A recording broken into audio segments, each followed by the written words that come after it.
A finales del siglo XIX, en la tranquila ciudad de Heidenheim, en la región de Suabia, Alemania, nació un niño que habría de dejar una huella imborrable en la historia militar del siglo XX.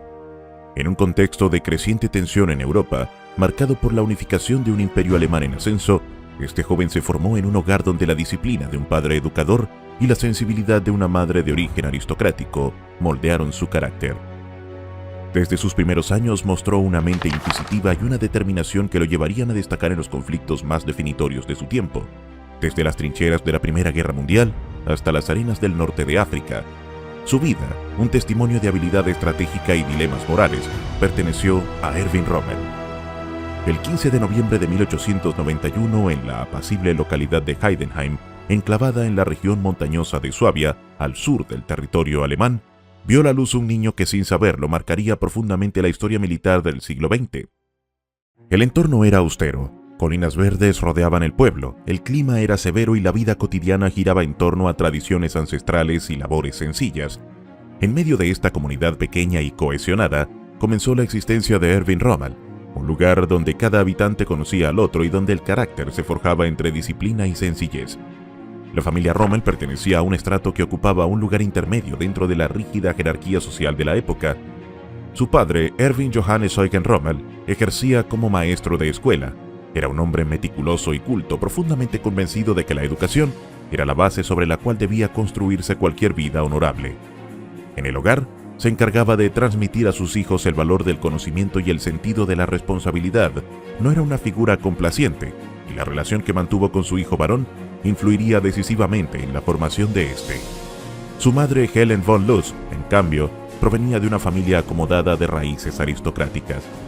Era afectuosa, de temperamento firme y enseñó al joven Erwin el valor de la empatía y la consideración hacia los demás.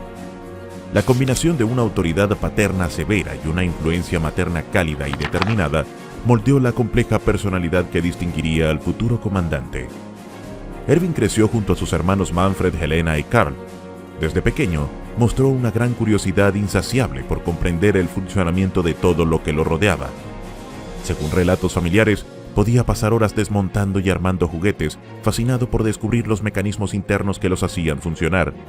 Aquella inclinación por la mecánica, evidente desde muy temprana edad, anticipaba un pensamiento analítico que más tarde se manifestaría en el ámbito militar.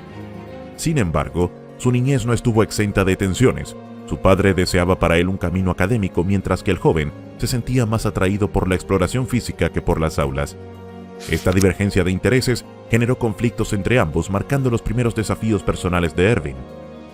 El final del siglo XIX representó un momento de profunda transformación para Alemania. Recién unificado bajo la figura de Otto von Bismarck, el país se erigía como potencia industrial y política en Europa. Las ciudades crecían con rapidez, las fábricas multiplicaban su producción, y el sentimiento nacional se fortalecía. Sin embargo, en zonas rurales como Heidenheim, la vida continuaba ligada a ritmos tradicionales.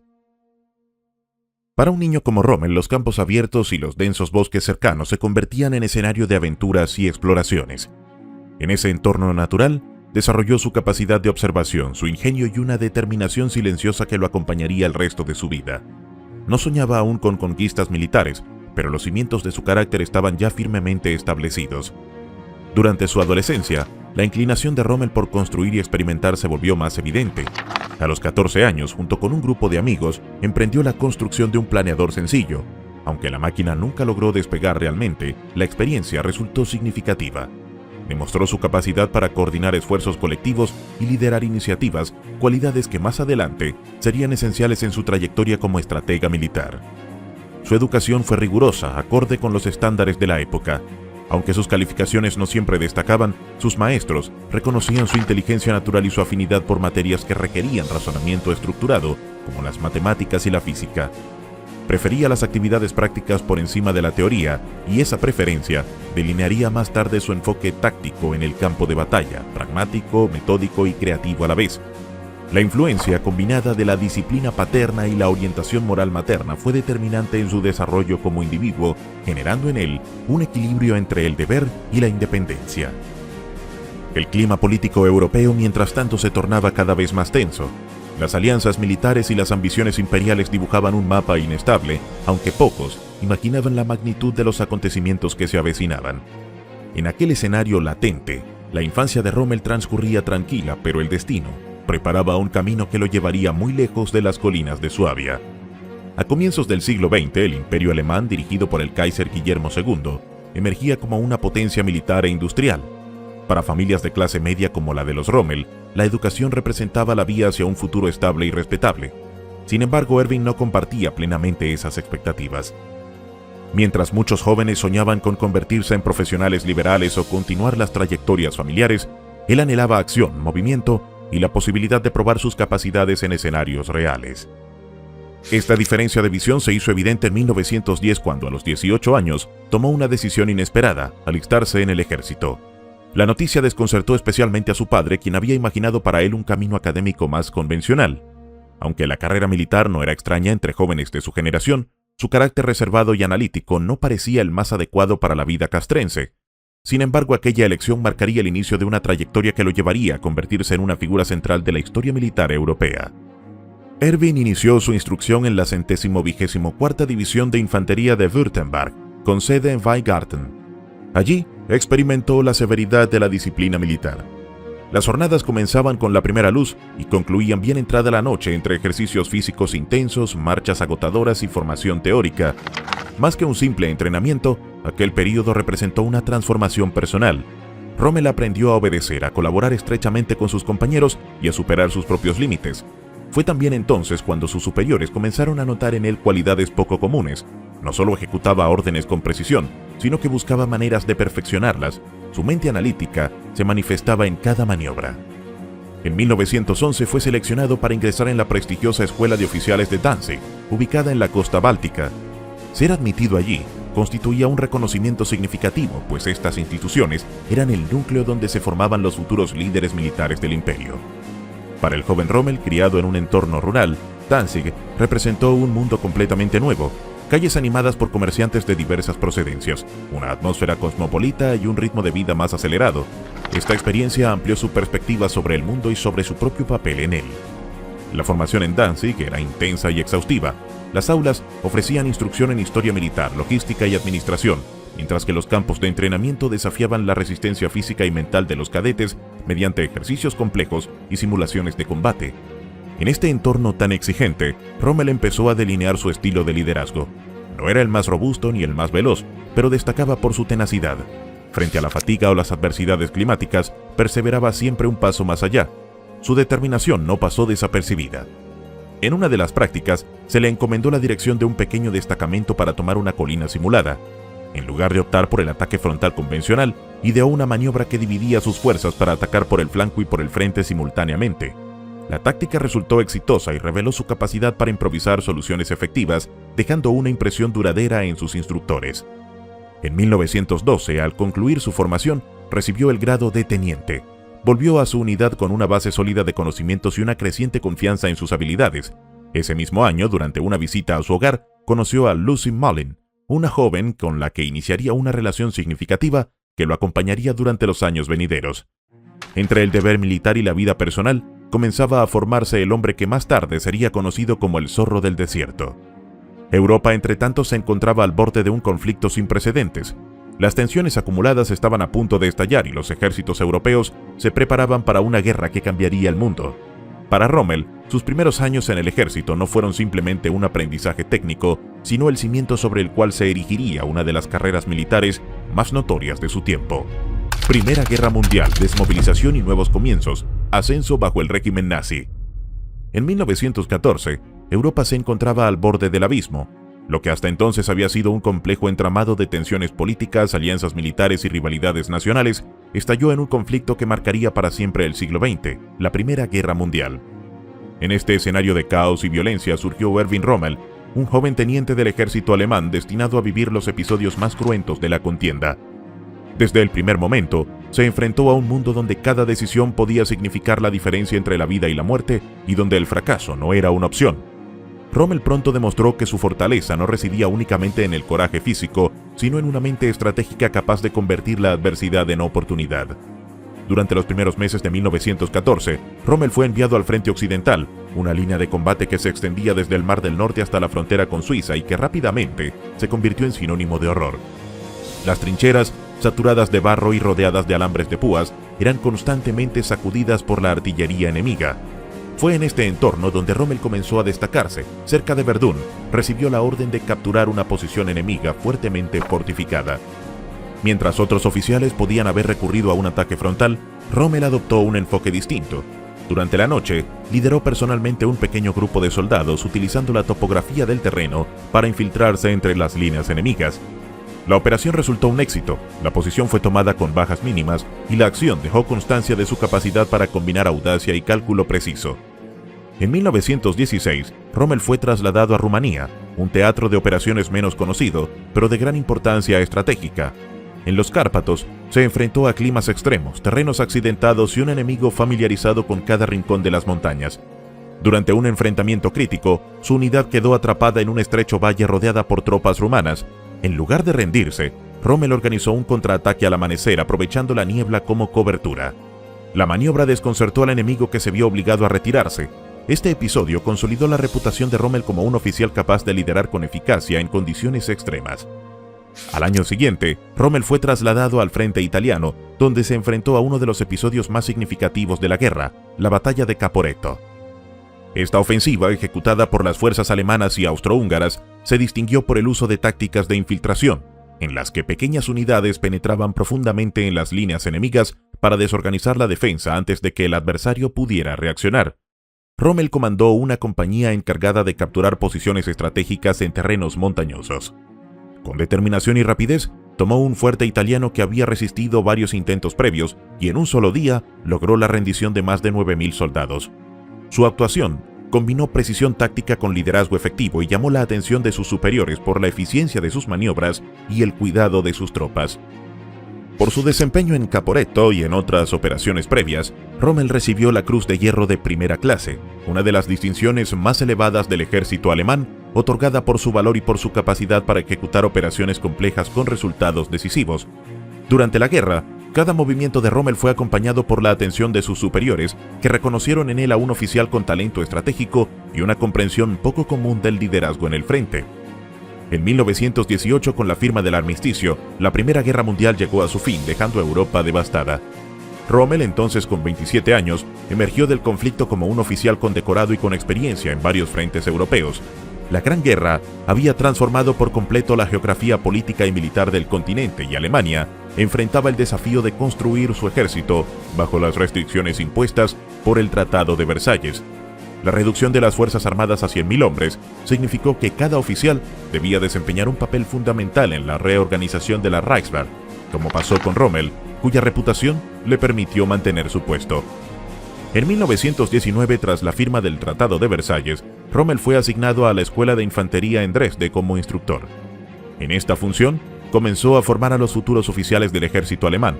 Su metodología se basaba en la práctica y la experiencia directa. Los ejercicios en campo abierto y las simulaciones de combate reemplazaban las largas lecciones teóricas. Rommel relataba sus propias experiencias en la Primera Guerra Mundial, enfatizando la importancia del ingenio, la adaptación rápida a las circunstancias y el uso del terreno como ventaja estratégica. Los alumnos aprendían no solo a seguir órdenes, sino a pensar y actuar con independencia en situaciones críticas. Durante este período, Rommel escribió La Infantería Ataca, publicada en 1920. El libro se convirtió rápidamente en un manual de referencia para oficiales en Alemania y otros países, describiendo tácticas de infiltración, organización de unidades y conducción efectiva de tropas de combate.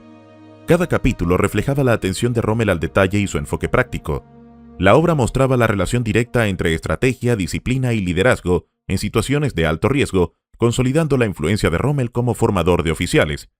A lo largo de la década de 1920, la República de Weimar enfrentó crisis políticas y económicas constantes. El ejército, reducido en tamaño y recursos, debía mantener la disciplina y preparación en un contexto de inestabilidad.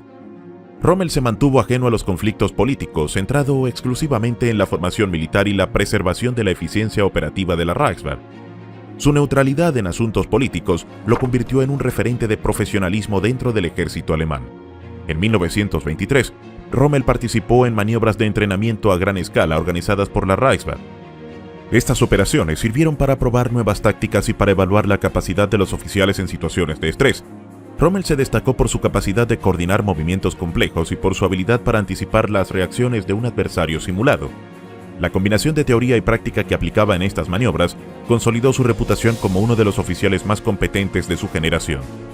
En 1925, mientras Alemania continuaba atravesando periodos de inflación y dificultades económicas, Rommel fue encargado de supervisar la reorganización de las unidades de infantería en varias regiones del país. Su tarea incluía la instrucción de oficiales y suboficiales, así como la implementación de procedimientos tácticos basados en la experiencia de la Primera Guerra Mundial. La atención de Rommel a la disciplina y la efectividad en combate permitió mantener un nivel operativo elevado a pesar de los limitados recursos disponibles. En 1927, Rommel continuó expandiendo su influencia como instructor y autor. La infantería ataca se consolidó como un texto de referencia no solo en Alemania, sino también en academias militares de Europa. Su enfoque en la acción directa, el liderazgo en el frente y la improvisación táctica era estudiado por oficiales jóvenes y veteranos por igual. Las lecciones extraídas de su experiencia en Verdún, Rumanía y Caporetto se convertían en modelos de estudio para futuras operaciones militares. En 1929, Rommel ascendió al rango de mayor y fue transferido a la Escuela de Infantería de Potsdam. Allí, sus métodos de enseñanza continuaron perfeccionándose. Organizó ejercicios complejos en terrenos variados, combinando movimientos de unidades, maniobras de infiltración y estrategias de defensa y ataque. Sus alumnos lo consideraban un modelo a seguir y su influencia se expandió a toda la estructura de oficiales jóvenes de la Reichswehr. La formación práctica y rigurosa que impartía preparó a un grupo de oficiales que más adelante jugaría roles determinantes en la evolución del ejército alemán. Durante este periodo, el ejército alemán, aunque reducido en tamaño, enfatizó la calidad sobre la cantidad, lo que permitió que oficiales como Rommel se convirtieran en piezas clave para la futura transformación de las Fuerzas Armadas. La combinación de experiencia directa en combate, disciplina en la instrucción y publicación de textos especializados consolidó la posición de Rommel como uno de los líderes militares más destacados de su tiempo.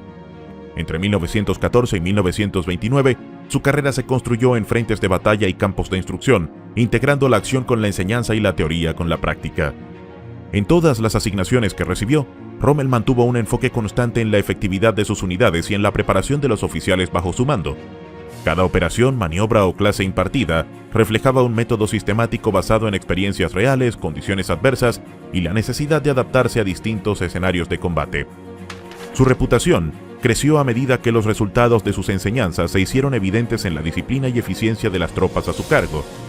Durante los años finales de la década de 1920, Rommel consolidó su legado como formador de oficiales, autor y táctico.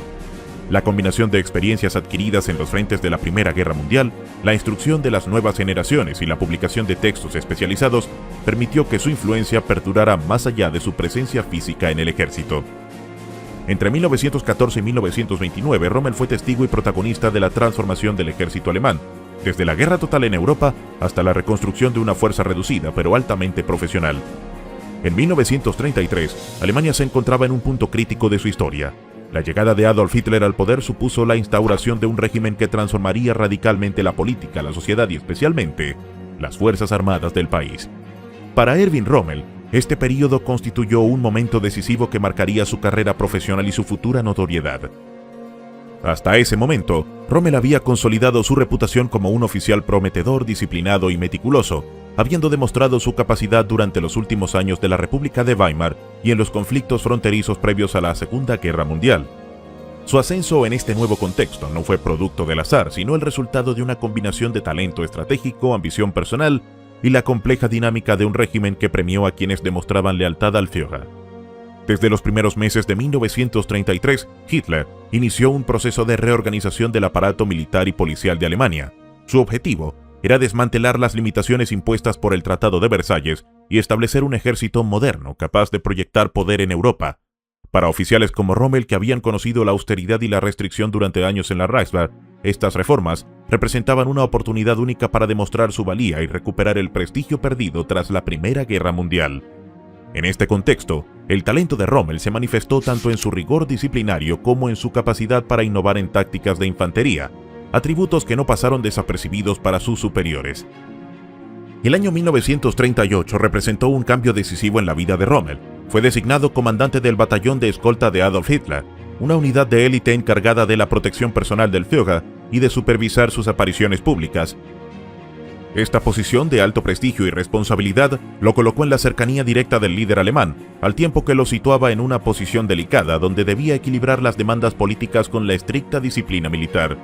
La función de Rommel no se limitaba a garantizar la seguridad de Hitler, también implicaba la coordinación de ejercicios, supervisión de personal y la planificación detallada de cada aparición pública del Führer. Ese rol le permitió observar de primera mano las decisiones estratégicas de Hitler y las prioridades del régimen mientras consolidaba su reputación como un oficial capaz de actuar con precisión bajo presión. Durante su tiempo como comandante de la escolta, Rommel se ganó la confianza del Führer gracias a su meticulosidad y su enfoque en los detalles. Hitler valoró la capacidad del oficial para liderar con eficacia y mantener un control absoluto sobre su unidad, reconociendo en Rommel a un profesional que combinaba disciplina, inteligencia y carisma. No obstante, esta relación no estuvo exenta de complejidades. Mientras Hitler admiraba sus habilidades tácticas, otros altos mandos del ejército observaban con desconfianza su rápido ascenso y su cercanía con el Führer. Aún así, Rommel se mantuvo concentrado en sus responsabilidades sin involucrarse directamente en la política partidaria ni en la formulación de las políticas del régimen, limitando su papel a la esfera estrictamente militar. A pesar de su cercanía con Hitler, Rommel no se unió al partido nazi ni mostró interés en la política. Su lealtad principal residía en el ejército y en la preparación de sus tropas. Durante estos años asistió a numerosas reuniones con Hitler y altos oficiales, donde se discutieron planes para la expansión militar de Alemania, la reorganización de unidades y la modernización de armamento. Rommel tuvo la oportunidad de observar cómo el régimen consolidaba su poder interno y trazaba las estrategias que conducirían al país hacia la guerra. La experiencia adquirida durante este periodo sería crucial para su carrera, ya que le permitió comprender la estructura interna del régimen y anticipar los desafíos operativos que enfrentaría en el futuro. En 1939, poco antes del estallido de la Segunda Guerra Mundial, Rommel fue ascendido a general de brigada. Este reconocimiento reflejaba tanto su capacidad profesional como la confianza depositada en él por Hitler. Para un oficial que había comenzado su carrera en Alemania devastada tras la Primera Guerra Mundial, el logro representaba un avance significativo. Sin embargo, el ascenso no estuvo exento de tensiones. Algunos oficiales veteranos más conservadores consideraban que su rápido progreso y cercanía al Führer indicaba favoritismo. Rommel, consciente de estas percepciones, continuó enfocándose en sus deberes, asegurándose de que sus acciones y su desempeño hablaran por sí solos, demostrando que su éxito se basaba en la competencia y no en las conexiones personales. La relación entre Rommel y Hitler se caracterizó por una mezcla de respeto profesional y pragmatismo. Rommel era valorado por su capacidad de liderazgo, planificación estratégica y disciplina, pero nunca llegó a compartir plenamente la ideología nazi. Su posición requería un equilibrio constante. Debía cumplir con las expectativas del Führer sin comprometer la eficacia de sus unidades ni su propia integridad personal. Esta dualidad definió gran parte de su trayectoria en los años previos al conflicto, y su habilidad para navegar en un entorno político complejo fue uno de los factores que lo distinguieron entre sus pares. Durante los meses anteriores a la guerra, Rommel continuó desempeñando un papel activo en la preparación del ejército alemán. Supervisó entrenamientos, diseñó ejercicios tácticos y evaluó la capacidad de sus unidades para responder a situaciones de combate. Su tiempo al frente del batallón de escolta le ofreció una perspectiva única sobre la coordinación de fuerzas, logística y disciplina necesaria para operar bajo presión. Esta experiencia le proporcionó herramientas estratégicas y operativas que serían fundamentales durante las campañas que se avecinaban. A medida que se acercaba 1939, Rommel fue llamado a participar en ejercicios y planes de defensa más amplios, integrando sus conocimientos de infantería y estrategia en escenarios de guerra a gran escala.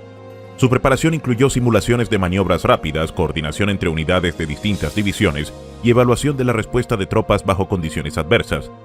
Estas actividades consolidaron su reputación como un líder capaz de tomar decisiones rápidas y efectivas, con un profundo entendimiento del comportamiento de sus soldados en situaciones críticas. El ascenso de Rommel dentro del ejército alemán, así como su cercanía a Hitler, lo colocaron en una posición única en la estructura militar del país. Era un oficial respetado, observado con atención por sus superiores y colegas, y cuya influencia crecía a medida que se acercaba el estallido del conflicto global. Su experiencia acumulada y el reconocimiento de su talento lo prepararon para asumir responsabilidades mayores durante la guerra, convirtiéndolo en un actor central en la planificación y ejecución de operaciones militares en los años siguientes. Para Rommel, los años comprendidos entre 1933 y 1939 constituyeron un periodo de consolidación profesional y estratégica. Cada decisión, cada ascenso y cada asignación reflejaban no solo sus capacidades individuales, sino también la dinámica compleja de un régimen que combinaba política, poder y militarismo. Su trayectoria en estos años anticipó el papel decisivo que desempeñaría en los escenarios de la Segunda Guerra Mundial, estableciendo las bases para su reconocimiento como uno de los oficiales más influyentes de la historia militar de Alemania. Invasión de Francia, asignación en África del Norte, el Alamein y la retirada. Mayo de 1940. Europa se hallaba sumida en un caos que amenazaba con redefinir su mapa y su destino. Las ciudades, los campos y las fronteras vibraban bajo el rugido de la maquinaria bélica alemana, que avanzaba con una precisión y una velocidad que pocos podían anticipar. Francia, considerada hasta entonces un baluarte militar de primer orden, se encontraba frente a lo que muchos llamarían la tormenta perfecta, una ofensiva diseñada por comandantes cuya audacia y visión estratégica cambiarían para siempre la historia de la guerra moderna. Entre ellos, un nombre comenzó a destacar con fuerza propia: Erwin Rommel, oficial destinado al mando de la 7ª División Panzer, que más tarde recibiría el inquietante sobrenombre de División Fantasma. Para un hombre que nunca había liderado unidades acorazadas en combate, esta decisión representaba tanto un desafío colosal como una oportunidad única de demostrar su talento. Rommel, con experiencia en la Primera Guerra Mundial, debía ahora adaptarse a un conflicto completamente distinto, donde la movilidad, la sorpresa y la rapidez serían decisivas. Su historia en aquel mayo de 1940 no solo reflejó innovación y audacia, sino también la emergencia de un estratega capaz de transformar cada situación adversa en una ventaja, imponiendo su sello personal sobre la guerra relámpago, conocida como Blitzkrieg. Cada decisión tomada por Rommel durante aquellos días fue observada con atención por sus superiores y por el enemigo. Cada maniobra reflejaba un equilibrio delicado entre riesgo y oportunidad. Desde el primer momento quedó claro que no se trataba solo de un comandante siguiendo órdenes, sino de un líder que entendía la guerra como un juego de movimiento constante, donde la velocidad podía convertirse en la mejor defensa y la audacia en el arma más poderosa. A medida que sus tanques avanzaban por los caminos de Bélgica y Francia, Rommel comenzaba a escribir un capítulo de la Segunda Guerra Mundial que pasaría a la posteridad, un relato de ingenio, determinación y capacidad para redefinir el concepto de liderazgo militar en tiempos de crisis. Durante aquel invierno de 1940, la preparación alemana para la invasión de Francia se convirtió en una maquinaria meticulosamente coordinada. Los planes estratégicos no solo evitaban la línea Maginot, un símbolo de la seguridad francesa heredada de la Primera Guerra Mundial, sino que apostaban por un riesgo calculado: atravesar las Ardenas, un terreno montañoso y considerado casi infranqueable para tanques y vehículos blindados. Para los aliados, esa región representaba una barrera natural que ralentizaría cualquier talento enemigo, pero los altos mandos alemanes confiaban en la audacia y la capacidad de improvisación de sus oficiales, entre ellos Rommel. La decisión de colocar un comandante sin experiencia previa en guerra acorazada al frente de la 7ª División Panzer sorprendió a muchos. Sin embargo, quienes conocían su historial durante la Gran Guerra sabían que su capacidad de adaptación y su visión táctica podían compensar con creces la falta de experiencia específica en tanques. El 10 de mayo de 1940 se inició la invasión. Bajo el grupo de ejércitos A, comandado por Gerd von Rundstedt, la misión de Rommel consistía en atravesar Bélgica con rapidez y avanzar hasta el Canal de la Mancha, cortando las líneas de suministro y cercando a las fuerzas británicas y francesas. Desde los primeros movimientos, quedó patente que Rommel operaba de manera distinta a otros comandantes. Mientras muchos avanzaban con cautela, él adoptó un enfoque agresivo, priorizando la velocidad y la movilidad sobre la seguridad tradicional. Sus decisiones, tomadas sobre el terreno y sin esperar órdenes, generaron confusión entre los aliados y ofrecieron resultados que superaban las expectativas del alto mando alemán. Uno de los factores que distinguieron a Rommel fue su capacidad para mantener la iniciativa constante. Cada paso, cada avance se basaba en una evaluación instantánea de la situación. No se limitaba a seguir planes rígidos, los modificaba según el terreno, el clima y las acciones enemigas. Esta flexibilidad estratégica permitió a su división explotar las debilidades de los aliados y avanzar con rapidez sorprendente. La reputación de la 7ª División Panzer creció rápidamente y pronto se ganó el sobrenombre de División Fantasma debido a su capacidad para desaparecer de los mapas y aparecer inesperadamente en posiciones clave detrás de las líneas enemigas, causando caos y desorganización. El cruce del río Mosa se convirtió en un episodio decisivo de la campaña. Mientras otros comandantes vacilaban ante la resistencia aliada, Rommel lideró personalmente a sus tropas en un audaz ataque para establecer una cabeza de puente. Su ejemplo no solo inspiró a sus hombres, sino que consolidó su imagen de líder cercano y valiente, dispuesto a compartir los riesgos del combate. A pesar de las críticas internas sobre su estilo agresivo y la exposición innecesaria de sus fuerzas, Rommel comprendió que la rapidez y la sorpresa eran las claves para el éxito de la Blitzkrieg. En apenas 3 semanas, la campaña en Francia mostró resultados asombrosos. La 7ª División Panzer había avanzado más de 650 kilómetros, capturando miles de prisioneros y destruyendo equipos enemigos. Su efectividad no pasó desapercibida. Rommel recibió la Cruz de Caballero de la Cruz de Hierro, una de las condecoraciones más prestigiosas del ejército alemán. Su reputación como líder innovador y audaz se consolidó y Adolf Hitler comenzó a considerarlo una pieza estratégica en sus planes de expansión y dominio militar. El año siguiente, 1941, llevó a Rommel a un escenario completamente diferente, el desierto del norte de África. Allí el conflicto adquirió dimensiones únicas y la combinación de vastas extensiones, temperaturas extremas y tormentas de arena convirtió cada operación en un desafío formidable. Italia, aliada de Alemania, enfrentaba reveses ante los británicos que amenazaban el control del Mediterráneo y la seguridad de las líneas de suministro hacia el corazón del eje. Hitler, consciente de la necesidad de intervenir sin comprometer recursos críticos en el frente oriental, decidió enviar un contingente limitado pero estratégico, el Afrika Korps, comandado por Rommel, capaz de convertir la escasez en una ventaja. El envío de Rommel a África no fue un encargo rutinario. Su fama tras la campaña francesa había demostrado su capacidad para innovar y liderar bajo presión. Las fuerzas italianas habían retrocedido frente a los británicos en Libia y Hitler confiaba en que Rommel podría revertir la situación. Nombrado Generalleutnant, Rommel asumió la conducción del Afrika Korps, cuya misión inicial era estabilizar el frente y proteger las posiciones italianas. En febrero del 41 Rommel llegó a Trípoli, la principal base italiana en el norte de África, y de inmediato adoptó un enfoque ofensivo. A diferencia de los mandatos de defensa estática que le habían dado, planificó ataques rápidos que sorprendieran tanto al enemigo como a sus aliados italianos. La naturaleza del desierto impuso retos extremos: la logística, la escasez de agua, la exposición al calor abrasador y la dificultad de comunicación entre unidades requerían soluciones creativas y audaces. Rommel, sin embargo, vio en estos obstáculos oportunidades para ejecutar maniobras impredecibles que pondrían a sus enemigos en seria desventaja. Desde el principio, su estilo de liderazgo fue cercano y directo. Rommel visitaba constantemente a sus tropas, compartía dificultades y escuchaba sus inquietudes.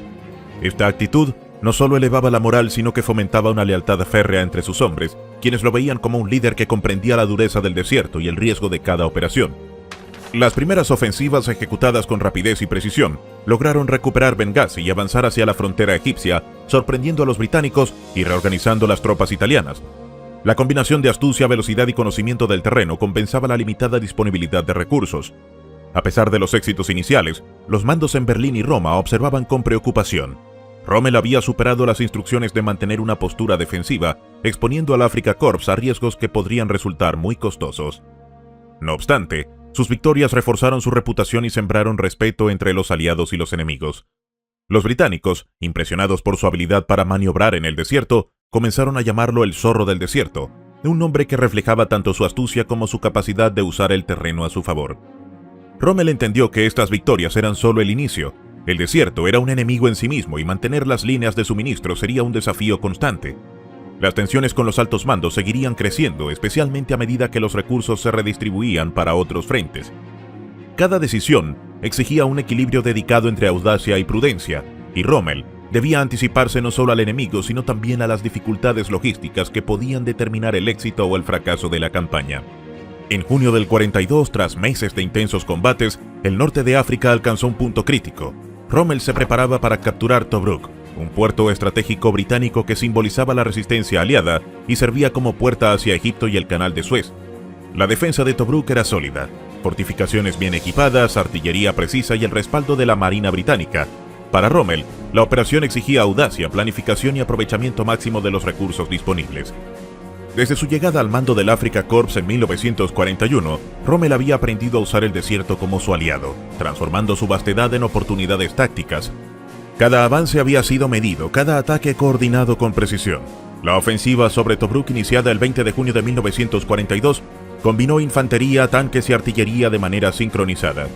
En menos de 48 horas, las fuerzas del Afrika Korps rompieron las defensas británicas y tomaron control del puerto, con la rendición masiva de la guarnición sudafricana.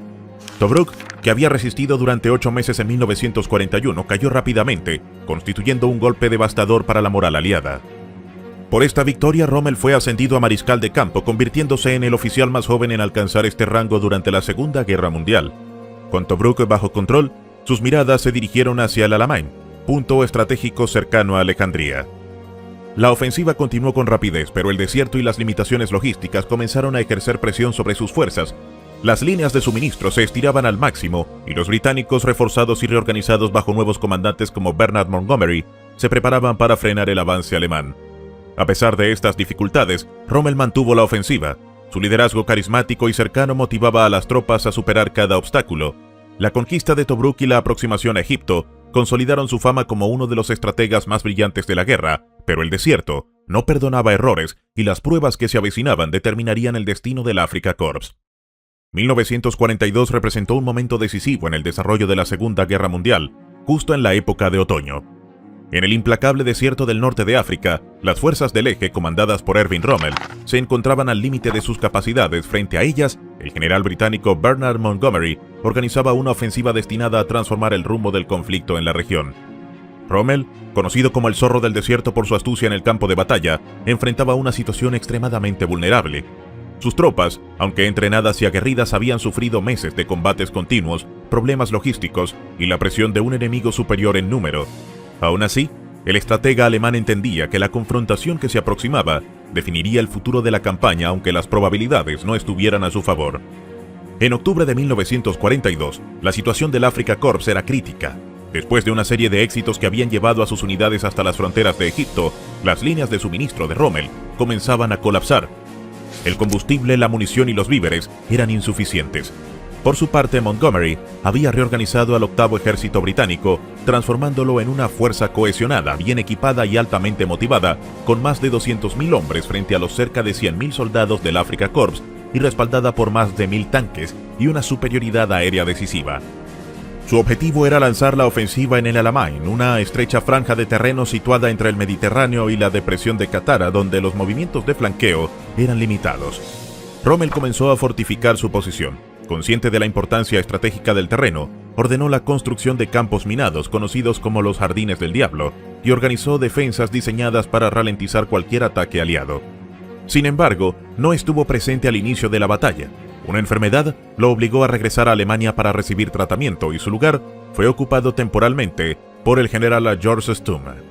Bajo el mando de Stumme, los británicos iniciaron el primer ataque en la madrugada del 23 de octubre de 1942. La ofensiva comenzó con un bombardeo masivo, una verdadera lluvia de artillería que rompió la quietud del desierto. Más de 1.000 cañones explotaron simultáneamente, preparando el terreno para el avance de la infantería y los tanques. Los soldados británicos avanzaron por un frente amplio intentando penetrar las líneas del eje. Pese a la intensidad de fuego inicial, los defensores alemanes e italianos resistieron con tenacidad.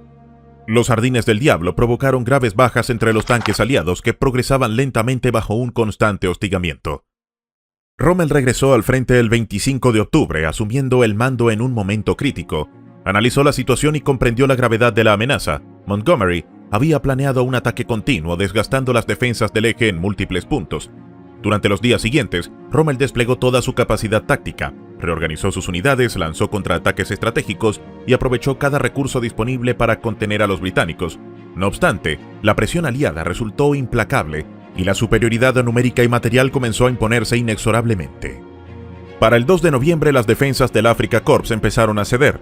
Rommel se enfrentó a una decisión crucial: seguir combatiendo y arriesgar la destrucción completa de sus fuerzas, u ordenar una retirada y conservar lo que quedaba de su ejército. El 3 de noviembre de 1942 optó por retirarse. Fue una decisión difícil que mostraba la combinación de pragmatismo y liderazgo que lo caracterizaba. Conservar a sus tropas era en ese momento la única opción racional. La retirada se convirtió en una operación extremadamente compleja. Las fuerzas del eje tuvieron que recorrer cientos de kilómetros de desierto, enfrentando ataques constantes, la escasez de suministros y las condiciones climáticas adversas. Durante semanas, Rommel condujo a sus hombres hacia Túnez, aplicando maniobras de retraso para obstaculizar el avance aliado. A pesar de las adversidades, logró mantener la cohesión de su ejército, un testimonio de su liderazgo y de la lealtad que inspiraba en sus tropas. El desenlace en el Alamein tuvo consecuencias profundas. Para los aliados, representó una victoria decisiva que marcó un punto de inflexión en la campaña del norte de África. Para Rommel, constituyó un recordatorio doloroso de las limitaciones impuestas por la falta de recursos y el aislamiento estratégico del Afrika Korps. La segunda batalla del Alamein simbolizó el inicio del declive de las fuerzas del eje en la región. Sin embargo, la retirada organizada por Rommel demostró su resiliencia y habilidad, asegurando que su ejército sobreviviera para continuar la lucha en otro escenario, a pesar de la derrota inevitable. Asignación en Francia, preparativos ante la invasión aliada, Operación Overlord. 1943 representó un punto crítico en la Segunda Guerra Mundial. Para la Alemania nazi, los indicios de un desgaste inevitable se multiplicaban en todos los frentes. En el este, las tropas alemanas enfrentaban la resistencia cada vez más organizada y brutal del Ejército Rojo, que recuperaba terreno tras años de retrocesos. Cada avance alemán encontraba una respuesta inmediata y cada victoria parcial se transformaba en una lucha agotadora por mantener posiciones estratégicas. Al mismo tiempo, en el sur de Europa, los aliados habían iniciado su ofensiva en Italia. La invasión comenzó en Sicilia y desde allí, las fuerzas británicas y americanas avanzaban lentamente hacia el norte, abriendo un nuevo frente que requería atención y recursos por parte de Berlín. Sin embargo, era en el occidente europeo, a lo largo de las extensas costas de Francia, donde Adolf Hitler percibía que se definiría el destino final del Reich. La amenaza de un desembarco aliado estaba presente y el Führer consideraba que solo una defensa implacable podía impedir una catástrofe estratégica. Para afrontar este desafío, Hitler recurrió a uno de sus comandantes más prestigiosos, Erwin Rommel, el zorro del desierto, conocido por sus audaces maniobras en el norte de África y por su capacidad para improvisar soluciones frente a la adversidad. En noviembre del 43, Rommel fue nombrado comandante del Grupo de Ejércitos B con la misión de supervisar la defensa del Muro Atlántico, una red de fortificaciones que se extendía desde Noruega hasta la frontera con España, pasando por toda la costa francesa. La tarea parecía monumental, pero la situación que encontró Rommel al llegar al oeste de Francia era aún más preocupante de lo que había anticipado. El Muro Atlántico, que en la propaganda nazi se presentaba como una barrera infranqueable, mostraba enormes deficiencias.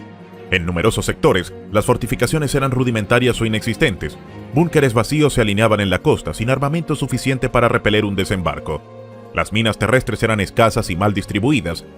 Las tropas destinadas a la defensa costera estaban formadas en su mayoría por jóvenes reclutas sin experiencia, soldados con heridas que les impedían servir en el frente oriental y unidades voluntarias de territorios ocupados cuya lealtad no inspiraba confianza.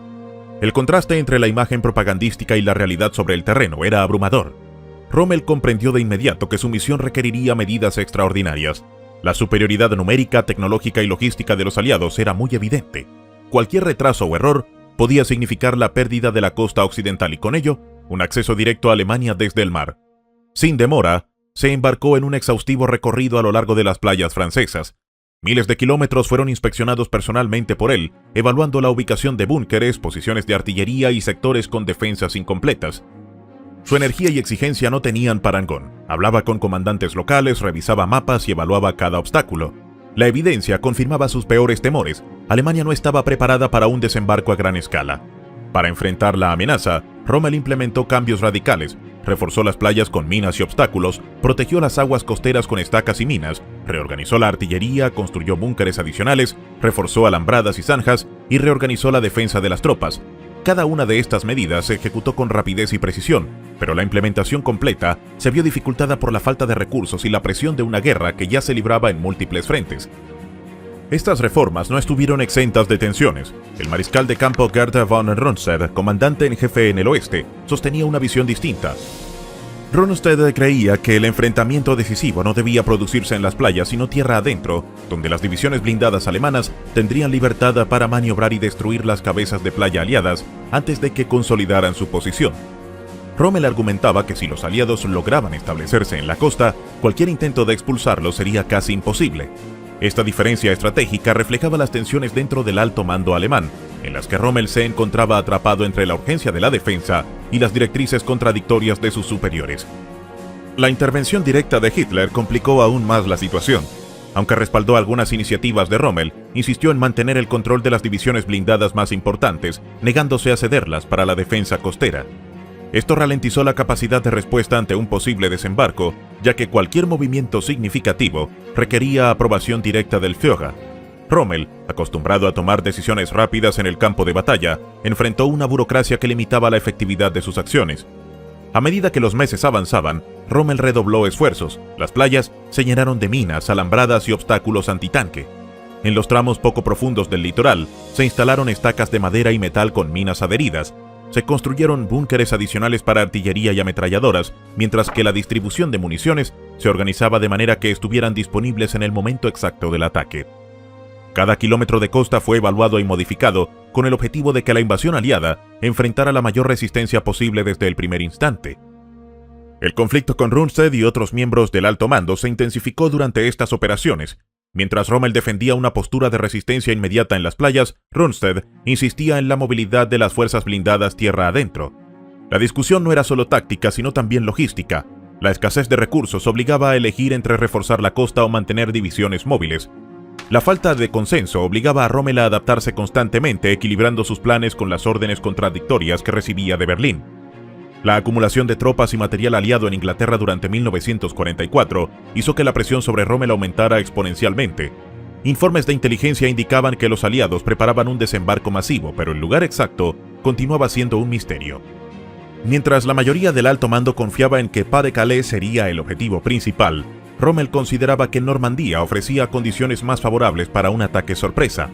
La necesidad de reforzar varios sectores de la costa con recursos limitados obligó al mariscal a tomar decisiones estratégicas complejas, priorizando puntos claves sin poder concentrar todas las defensas en un solo lugar. En paralelo, la logística alemana mostraba sus debilidades. La guerra en múltiples frentes había agotado suministros, municiones y equipos. Las divisiones estaban mal equipadas y la coordinación entre unidades era limitada. Rommel, con su experiencia en África, sabía que la velocidad y organización eran fundamentales, pero las limitaciones del sistema nazi lo obligaban a encontrar soluciones improvisadas y a maximizar la efectividad de cada recurso disponible. La preparación para el desembarco implicó un trabajo continuo durante semanas y meses. Rommel inspeccionó cada sector costero, reubicó artillería, organizó patrullas y reforzó obstáculos. Los búnkeres fueron ocupados y armados, las playas sembradas de minas y los accesos obstruidos. Cada detalle fue revisado y modificado, desde los caminos de acceso a las dunas hasta la colocación de alambradas y zanjas. Las operaciones de entrenamiento se intensificaron para familiarizar a las tropas con el terreno y las posiciones definitivas, mientras Rommel coordinaba la integración de unidades de diversa procedencia. La interacción con sus subordinados también fue decisiva. Rommel inspeccionaba personalmente los destacamentos, conversaba con los oficiales al mando y revisaba informes detallados. Su presencia directa tenía un efecto inmediato sobre la moral y la organización de las tropas. Cada comandante debía rendir cuentas, asegurando que los planes de defensa se ejecutaran con precisión. La coordinación de todas estas acciones se convirtió en una operación compleja que requería equilibrio entre recursos limitados, órdenes contradictorias y la inminencia de un ataque aliado. El 5 de junio de 1944, un día antes del desembarco, Rommel se ausentó brevemente para regresar a Alemania y celebrar el cumpleaños de su esposa. Las condiciones meteorológicas parecían desfavorables para una invasión y no se esperaba un ataque inmediato. Sin embargo, los aliados estaban listos para desafiar incluso las condiciones del clima y la planificación y preparación de Rommel habían marcado la línea defensiva más robusta posible dentro de las limitaciones existentes. Durante los meses previos, la presencia de Rommel en Francia transformó la manera en que se percibía la defensa del oeste alemán. Su enfoque meticuloso, su inspección constante de fortificaciones y su reorganización de tropas y armamento consolidaron un sistema defensivo complejo que, a pesar de las carencias de recursos y coordinación, representaba la máxima resistencia posible frente al inminente desembarco aliado. Cada playa, cada búnker, cada mina y obstáculo fue dispuesto con un objetivo táctico preciso, reflejando la experiencia de Rommel en campañas previas y su capacidad de adaptar estrategias a condiciones adversas. Mientras tanto, las tensiones internas dentro del alto mando alemán persistieron. Las discrepancias entre la defensa estática propuesta por Rommel y la movilidad defendida por Rundstedt continuaron generando debates y Hitler mantenía un control centralizado sobre las unidades más importantes, complicando aún más la capacidad de respuesta rápida. A pesar de estas dificultades, Rommel mantuvo su supervisión directa de la costa, asegurando que todas las posiciones defensivas estuvieran preparadas y que las tropas cumplieran las órdenes sin retrasos. La organización logística fue un factor clave durante esta fase. La distribución de municiones, la ubicación estratégica de artillería y la disposición de búnkeres y obstáculos fueron planificados con precisión. Rommel supervisó personalmente la colocación de cada mina, la construcción de cada trinchera y la coordinación de cada unidad, asegurando que las defensas fueran consistentes y que no existieran puntos débiles evidentes para los observadores aliados. La magnitud de este esfuerzo evidenciaba la complejidad de mantener una línea costera de más de 2.500 kilómetros bajo amenaza constante de invasión. En paralelo, la acumulación de fuerzas aliadas en el sur de Inglaterra aumentaba la presión. Tropas, vehículos y suministros se concentraban en preparación para la operación de desembarco, mientras la Wehrmacht continuaba trabajando para anticipar el lugar y la fecha del ataque. Cada decisión tomada por Rommel tenía un impacto directo sobre la capacidad de resistencia alemana, y la coordinación de las defensas se convirtió en una tarea crítica que involucraba a todas las unidades bajo su mando. Rommel, junto con su equipo de oficiales, desarrolló planes detallados de defensa para cada sector costero. La ubicación de las artillerías, la organización de patrullas y la preparación de obstáculos se hizo siguiendo una estrategia uniforme, con énfasis en maximizar la resistencia inicial al desembarco.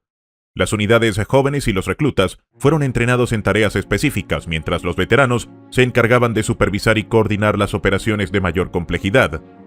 Cada paso del trabajo de Rommel reflejaba un esfuerzo sistemático por asegurar que ante la llegada de los aliados, las fuerzas alemanas pudieran ofrecer la mayor resistencia posible. Desde la inspección de los búnkeres hasta la reorganización de los puestos de artillería, todo fue ejecutado con precisión. Las medidas implementadas representaban un intento de compensar las limitaciones de recursos, personal y coordinación existentes en la Wehrmacht occidental, y consolidaron un sistema defensivo que sería puesto a prueba en los días siguientes. A medida que se acercaba la fecha del desembarco, la actividad en la costa aumentó. Rommel supervisó cada movimiento de tropas y equipo, asegurándose de que cada posición estuviera lista.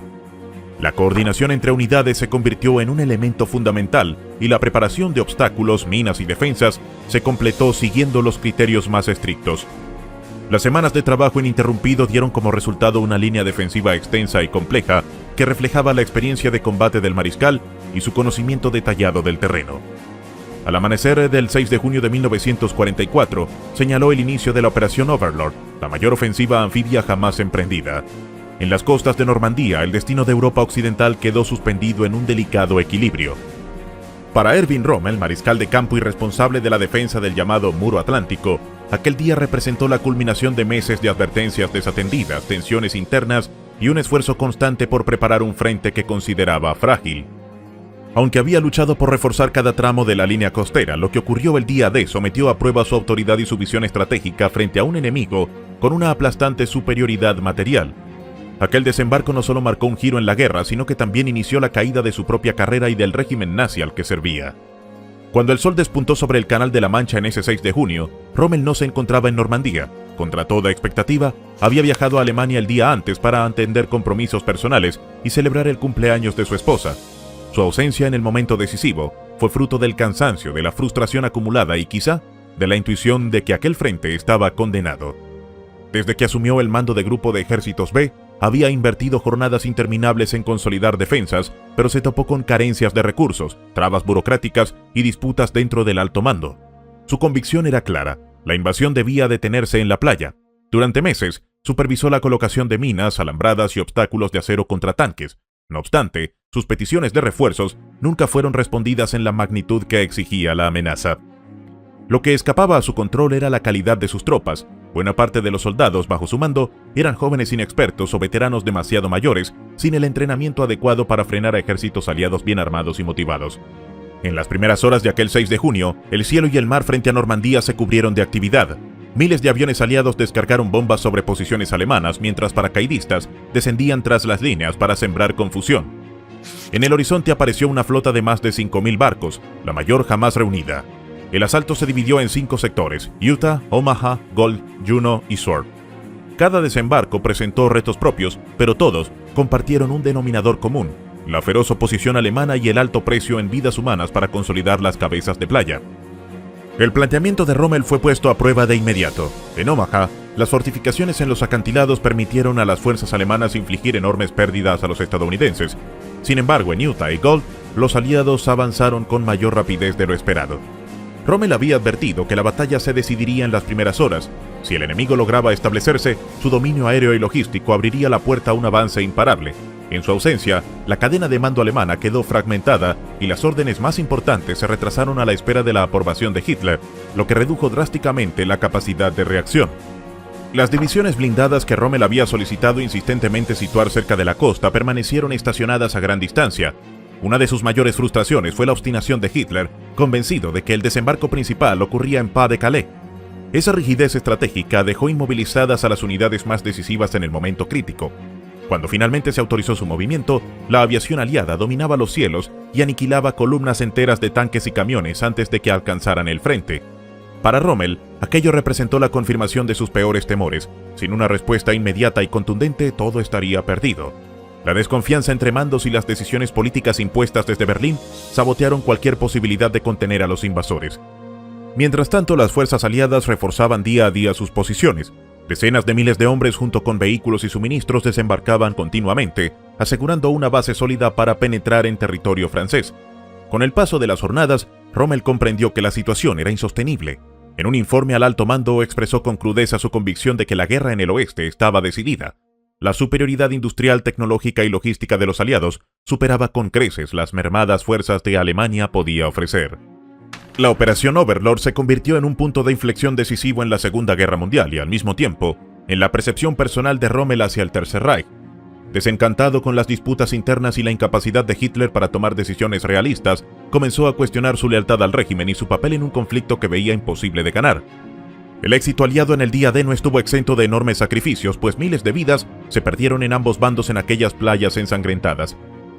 Para los alemanes significó el inicio del derrumbe en el frente occidental. Para Rommel, el fracaso en Normandía fue un golpe que lo marcó como militar y como hombre. Pese a su fama como zorro del desierto, su experiencia en 1944 demostró que incluso los comandantes más brillantes se hallaban sujetos a limitaciones impuestas por la política, la burocracia y la guerra misma. Conspiración contra Hitler, últimos días, muerte forzada. La contienda se dirigía hacia un desenlace inevitable que pocos dentro del Reich estaban preparados para reconocer. Tras el éxito de la Operación Overlord, las fuerzas aliadas habían penetrado por el oeste, mientras que en el frente oriental, el Ejército Rojo avanzaba sin descanso hacia las fronteras alemanas. En medio de este doble cerco, algunos oficiales comenzaron a contemplar un recurso extremo, la eliminación de Adolf Hitler. Entre los nombres que surgieron destacó el de Erwin Rommel, célebre como el zorro del desierto. Durante años, Rommel había figurado entre los generales predilectos del Führer, pero la experiencia amarga en Normandía y la sucesión de derrotas lo condujeron a dudar no solo de la estrategia de Hitler, sino también de su autoridad absoluta. Fue entonces en aquel turbulento 1944 cuando su figura empezó a ser mencionada de manera indirecta en los círculos de la conspiración del 20 de julio. El vínculo inicial entre Rommel y Hitler había sido de fidelidad y confianza. Desde el comienzo de la guerra, el dictador lo había favorecido con responsabilidades cruciales, considerándolo uno de los oficiales más brillantes de la Wehrmacht. Rommel, a su vez, veía en Hitler al hombre que había devuelto la dignidad a Alemania tras la vergüenza del Tratado de Versalles. Sin embargo, las penurias de la guerra alteraron profundamente aquella relación. La escasez de suministros, las órdenes imposibles de cumplir y la obsesión de Hitler por resistir a cualquier costo acabaron minando la fe del general. Para 1944, tras la catástrofe de Normandía, Rommel había llegado a la conclusión de que la guerra estaba perdida y que prolongarla significaría solo multiplicar el sufrimiento de su pueblo. En ese contexto, los conspiradores encabezados por Klaus von Stauffenberg buscaban apoyos dentro de las filas de la Wehrmacht. Aunque Rommel nunca formó parte activa del complot, su prestigio y sus críticas públicas al liderazgo de Hitler lo convirtieron en una pieza codiciada. Su postura difería, no obstante, de la de los conjurados. Él no deseaba asesinar al Führer, sino arrestarlo y forzarlo a negociar con los aliados occidentales, con la esperanza de contener el avance soviético. Esa actitud ambigua bastó para atraer la atención de la Gestapo, que vigilaba cada movimiento de los altos mandos militares. El 20 de julio de 1944, el plan de Stauffenberg alcanzó su momento decisivo. En la guarida del Lobo, el cuartel general de Hitler en Prusia Oriental, fue colocada una bomba durante una reunión. La explosión sacudió la sala, pero Hitler sobrevivió gracias a una robusta mesa de madera que absorbió gran parte del impacto. El fracaso del atentado desencadenó una ola de arrestos y ejecuciones sin precedentes. Cientos de oficiales, políticos y civiles fueron acusados de traición. Aunque Rommel no había participado directamente, su nombre emergió en los interrogatorios de prisioneros. Su relación con Hans Speidel, su jefe de Estado Mayor en Francia y uno de los implicados, aumentó las sospechas. Aunque Speidel nunca señaló a Rommel de manera explícita, la proximidad entre ambos bastó para que la Gestapo iniciara una investigación. Los rumores sobre sus opiniones críticas hacia Hitler también llegaron a Berlín. En encuentros privados, Rommel había afirmado que el conflicto se había tornado insostenible y que el Führer conducía a Alemania hacia la destrucción. La Gestapo acumuló testimonios y pruebas circunstanciales que, sin ser concluyentes, mostraban un patrón de oposición. Lo que más inquietaba al régimen no era su supuesta colaboración en el complot, sino su popularidad entre las tropas y la población, que lo convertía en un posible estandarte de resistencia interna. Rommel no ocultó su pensamiento cuando fue interrogado. Admitió que había conversado sobre alternativas para salvar a Alemania, aunque negó cualquier implicación en un asesinato. Pero en el ambiente de desconfianza que reinaba en el Tercer Reich, hasta la pasividad podía ser interpretada como traición. Para Heinrich Himmler, jefe de las SS, Rommel representaba un peligro latente que debía ser neutralizado. El dilema para Hitler y su círculo era evidente. Rommel era demasiado admirado como para ser expuesto a un juicio público. Su condena podía desatar protestas o erosionar la moral de las tropas. Por ello, se optó por una solución encubierta. Rommel debía desaparecer, pero sin manchar su imagen ante el pueblo alemán. En octubre del 44, mientras se recuperaba de las lesiones provocadas por un ataque aéreo aliado, Rommel recibió la visita de dos generales en su residencia en Harlingen. Le ofrecieron una opción sin salida: ingerir veneno y ser homenajeado con un funeral de Estado o afrontar un proceso por traición que arrastraría a su familia hacia la ruina. Fiel a su honor militar, eligió la primera alternativa. El 14 de octubre del 44, Rommel murió en su hogar, llevando consigo los enigmas de su verdadera relación con los conspiradores. Oficialmente, se declaró que había sucumbido a las heridas del combate y el régimen lo exaltó como un héroe. Hasta hoy, su implicación en el complot continúa siendo motivo de debate. Lo que resulta indudable es que su crítica al régimen y su negativa a prolongar la guerra lo convirtieron en un riesgo para Hitler. Su trágico final simbolizó cómo incluso los generales más admirados podían caer víctimas de la maquinaria represiva nazi. Aunque nunca firmó órdenes para asesinar al Führer, su nombre quedó unido a la resistencia alemana, encarnando el dilema de muchos oficiales: servir a su país, pero rechazar a quienes lo gobernaban. En el verano de 1944, Europa ardía bajo el fragor de la guerra.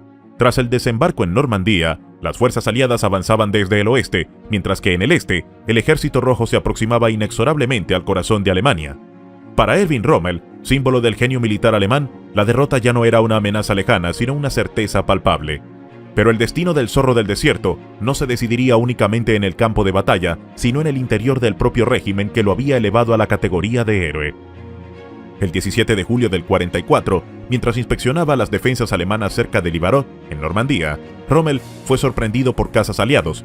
Aviones P-47 Thunderbolt se lanzaron sobre su vehículo descapotable, descargando ráfagas de ametralladora. El coche salió de la carretera y se estrelló violentamente. Rommel sufrió fracturas en el cráneo y lesiones graves en el rostro, heridas que lo alejaron del frente en el momento más crítico de la guerra. Para un comandante acostumbrado a liderar en primera línea, aquella incapacidad constituyó una derrota personal tan dolorosa como la militar. Trasladado a Harlingen para su convalecencia, Rommel se encontraba apartado de la acción cuando 3 días después estalló el atentado contra Hitler en la guarida del lobo. El fracaso del plan de Stauffenberg desencadenó una persecución feroz contra los opositores reales o imaginados.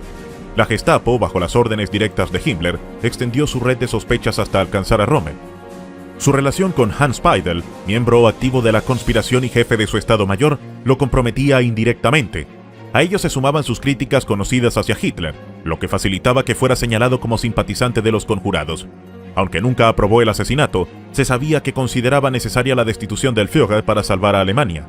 Esa postura bastó para que el régimen lo catalogara como traidor. No obstante, su caso representaba un problema singular. Rommel era un héroe para millones de alemanes, no podía ser tratado como un conspirador común, pues un juicio público contra él habría tenido consecuencias imprevisibles. Su popularidad obligaba al régimen a actuar con cautela, aun cuando la decisión de eliminarlo ya estaba tomada. El 6 de octubre del 44, los generales Wilhelm Burgdorf y Ernst Maisel llegaron a su residencia con un ultimátum. Le ofrecieron 2 salidas: un proceso judicial que terminaría en su ejecución y arrastraría a su familia, o el suicidio inmediato con cianuro a cambio de un funeral de Estado y la preservación del honor de los suyos. Para Rommel aquel dilema era insoportable. Había entregado su vida a Alemania y ahora debía elegir entre la deshonra pública o una muerte silenciosa.